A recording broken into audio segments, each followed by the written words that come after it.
David Patrick. Hi everyone, and thank you for your patience. It's great that you've been sitting here. And I want to begin by just thanking the students and Leanne Spawn again for organising today's event, and the Wild Centre for supporting this work, and also for all of their support to the community in general here. So I'm going to be talking, I'm going to change gears a little bit right now, and talk about actually some of the work that Dr. Saladi is leading, and some of the science that we've been conducting actually to understand what's going on with Lyme disease and with deer ticks here in the North Country. Let's see if I can just work. Okay. So let's talk a little bit about some of the goals of our study, and this is the focus of my work. I'm one of the ecologists on the project, so I'm going to talk about sort of the ecological science. I'll sort of do Ecology 101, talk about the factors limiting the distribution of organisms, and then sort of talk about why we're really excited to be focusing on the range edge. So there's some reasons for that. I won't get into the modelling framework too much, but that's sort of the toolbox that we're using to address some of these questions. And then sort of talk about where we're going next, because we're in the relatively early stages of this project, so where we're going to be moving in the future. So just to reinforce the point that our goals for this project are public health goals. We're here because Dr. Saladi, Dr. Krant, Dr. Spawn, we care about public health, and we want to address some fairly basic questions such as, where's Lyme disease right now? Where might you contract it? How many people are going to get sick? How sick are they going to get? And then how are these patterns going to change over time? So these are some of the fundamental questions that we want to be able to address. But in order to do that, there's a variety of different scientific questions that we need to answer. And my sort of role as the ecologist, really what we're interested in is understanding the factors that limit the current distribution and abundance of both the deer tick and of Lyme disease. So why is it found in some places and not in others here in the North Country? And if we can understand those factors, then we can ask questions about what's going to happen in the future. How are those patterns of distribution going to change as conditions change here in the North Country? So this is sort of some basic ecology, but what factors limit the distribution of organisms? I can see Ruth in the audience. I'm worried I'm on trial now for my biological knowledge, but there's really sort of three main groups of factors. The first of these are abiotic or non-living factors, and we talked a lot about climate. Okay, so Brian mentioned sort of temperature, humidity, some of these things that ultimately limit the distributions of organisms. So here in the North Country, it is very cold, as we're all aware. Yeah? So we have these long, prolonged winters. Maybe that limits the distribution of ticks in the North Country. We have other factors like soil types. We have salt water, so organisms simply can't cross. We have fast-flowing rivers, mountain ranges. All of these things mean that organisms are found in some places and not in others. Okay? Then we have biotic factors. There are no tigers here in the North Country, but we have predators. I like tigers. So we have predators. So it might be that the habitat's perfectly suitable, the climate's suitable, but there are just too many predators. Or there's a competing species. So we have this suite of biotic factors that also influence where we find organisms. And then we have the things that we've done to modify the environment. So anthropogenic factors, like this roadway. So if I live on one side and I want to cross over to the other side, well, unless I can run really fast, that's probably not going to happen. So we have things like habitat fragmentation, we have climate change, and all these other ways in which we've modified the world around us.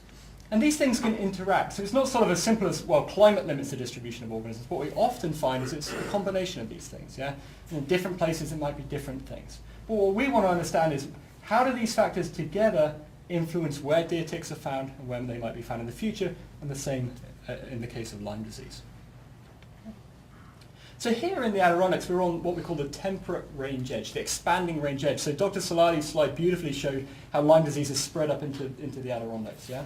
So we're on this range edge, and one of the main reasons for doing this work here is because a lot of people don't know that they can get Lyme disease in the Adirondacks.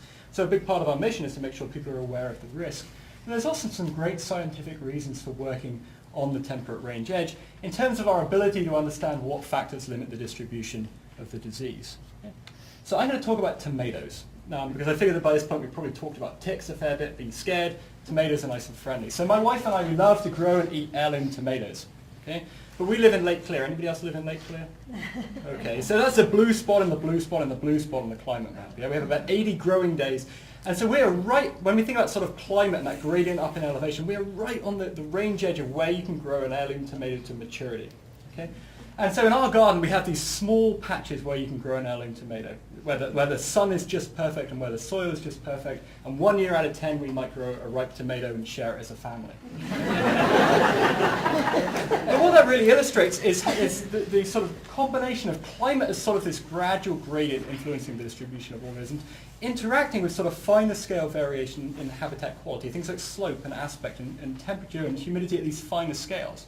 So in Lake Clear, where we're right on that limit of climate, there's only a few of those perfect places where you can grow a tomato. Okay? But as we all know, if you go down to Potsdam, if you go into the St. Lawrence Valley, the Lake Champlain, it's heaven down there for a gardener, yeah? So that's what we do. Every fall, we go down to Potsdam, we buy all the food we couldn't grow, and we can it back in Lake Clear. Because down there, the climate's much more suitable. So even though you have that fine scale variation in habitat, okay, because climate's generally suitable, it's sort of almost anywhere you can grow a tomato. And if I drew a map, sort of ringing the places where I could grow tomatoes, as I move up across that range edge, you'd see a certain pattern emerge. And what that pattern essentially looks like is this. So, oops, wrong one. In my figure here, I have this arrow moving from sort of the range interior, warmth from the bottom of the image to cold at the top. Thanks. I'll probably blind somebody with this. Okay. So down here we have warmth down here, and what I'm showing in the green here is patches of suitable habitat for any organism. And what you find as you move across that range edge is that your patches of suitable habitat become generally smaller and less frequent until you get to a point where there's no suitable habitat and the organism can't persist. Okay? So I want you to hold this image in mind because I'm going to come back to it in just a moment here. But this is what we think about when we think about where organisms can live as we cross the temperate range edge. Okay? So now we're going to talk a little bit about ticks. I'm not going to get into the life cycle at all because you're all experts by this point in the talk. But the life cycle of Ixodes scapularis, the deer tick shown here, and Borrelia burgdorferi, the spirochete bacterium causing Lyme disease, is really, really complicated. Okay? It's not as simple as a tomato, otherwise, well, our life would be really easy. Okay? It would be wonderful. But the distribution of ticks and of Lyme disease is still influenced by the same suite of characters, abiotic, biotic, and anthropogenic factors. But when we think about why we find ticks in Lake Champlain, but we don't find ticks on top of Mount Marcy, well, you can think about all sorts of ways in which these factors can interact to influence. Maybe they affect the ticks. Maybe it's just too cold for the ticks to live. Or maybe it's the small mammals. Maybe they're influencing small mammals. You can sort of come up with all of these different plausible stories as to why Lyme disease and deer ticks are distributed in the way that they are. Okay? And that's what we've done, or at least what we're doing right now, is we're coming up with a lot of plausible stories. This is sort of science in action. So we can come up with a long list of hypotheses as to what limits the distribution of Lyme disease in ticks.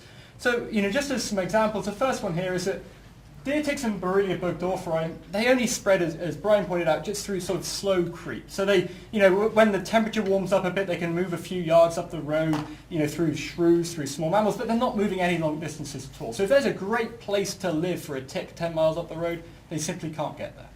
Okay? So the habitat's suitable, but they're not able to get there.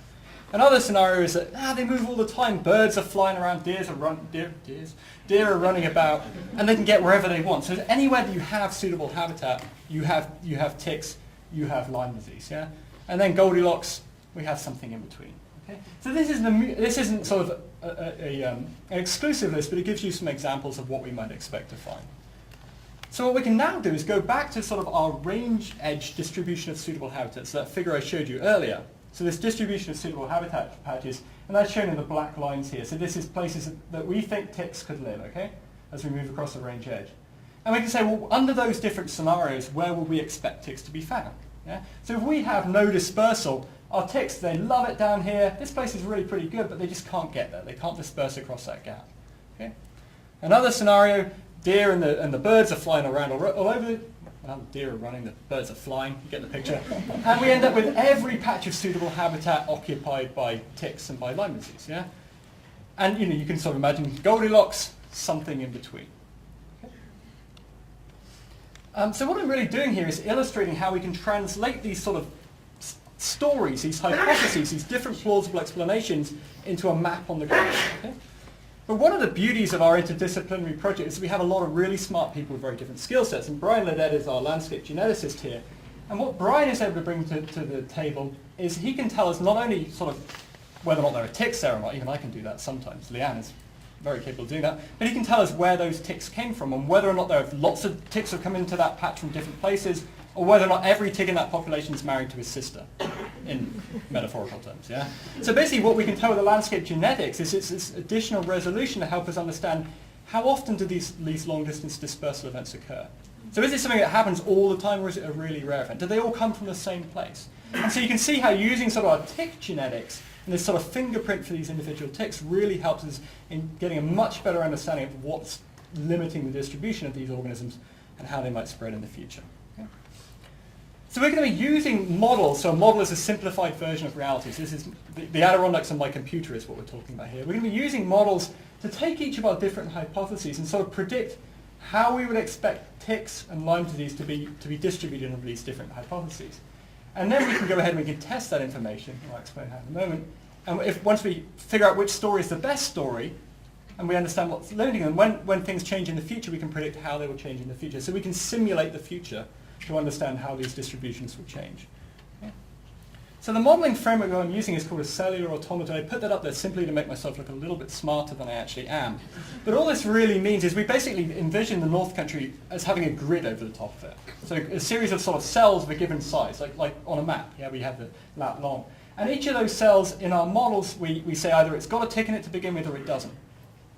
And then what we do is we run a simulation where we move those ticks around across that landscape using these different rules. So long distance dispersal, the ticks move long distances, short distances, so they can only go. You can see how we can sort of parameterize that model based on these different scenarios, these different hypotheses, and see how the ticks are distributed in the future.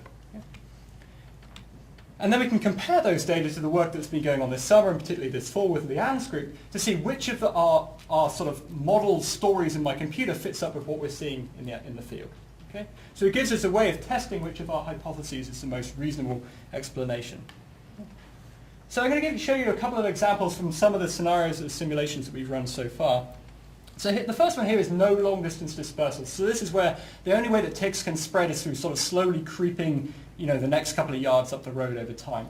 So our ticks started at low elevation sites, which is where they started from, say 10 years ago. You'll notice I have ticks in Lake Champlain. They can't swim. This was me sort of starting things simply. And the colors on this represent how long ticks have been there. So basically what we see is red. The ticks quickly moved into these areas. They slowly crept in here, and then finally they've ended up here. The pink represents suitable habitat, low elevation sites, and the white represents places that we don't think ticks can live in the North Country right now. Okay? And these models are still in development. Basically, you'll see some of them are creeping up some of these valleys through here, but generally they're just moving in from the interior. Here's another scenario where we have birds and deer moving the ticks across the landscape all the time, and we end up with a very different predicted pattern of distribution. So we expect all of those patches of suitable habitat to be occupied, and the only places left are places that ticks simply can't live.